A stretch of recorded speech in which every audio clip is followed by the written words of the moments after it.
الرحمن الرحیم۔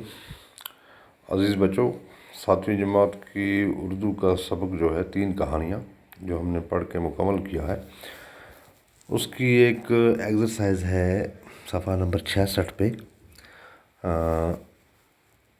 درست الفاظ چن کر خالی جگہوں کو پر کیجیے۔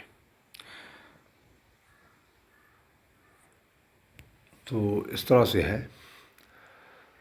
نمبر 1، دریا کے کنارے ایک ڈیش ڈیش کا درخت تھا۔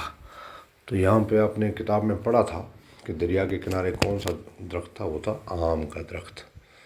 تو ہم اس کو ٹک کر دیتے کہ آم لکھیں گے آپ ڈیش میں۔ پھر دوسرا ہے، میں اس کا ڈیش ڈیش کھانا چاہتی ہوں۔ تو یہاں پہ ہمارے پاس ہے دل اور جگر، تو وہاں پہ دل تھا۔ اس طرح نمبر 3 ہے، مگرمچھ کنارے کی طرف ڈیش ڈیش آیا، لوٹ کے آیا واپس، تو کنارے کی طرف واپس آیا، تو واپس سے یہاں پہ آئے گا۔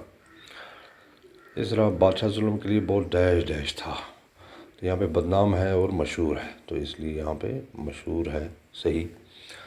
ڈیش ڈیش باتیں سچے آدمی ہی سنتے ہیں، تو اس کے لیے الفاظ ہیں سچی جھوٹی، تو سچی اس خالی جگہ میں آئے گا۔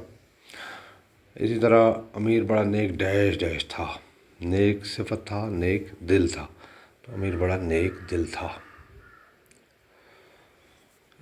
نمبر 7 ہے، پھر زخم پر ڈیش ڈیش باندھ دی، پٹی مرہم پٹی، تو پھر زخم پر پٹی باندھ دی۔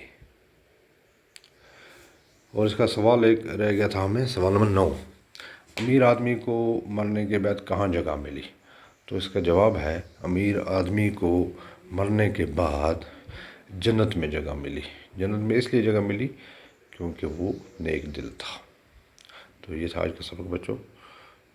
یہ خالی جگہ بھی آپ اپنی کاپی میں بھی لکھیں گے، یاد بھی کریں گے، اور یہ سوال بھی۔ تو اس طرح سے ہمارا یہ جو سبق ہے 3 کہانی، یہ آج اختتام ہوا۔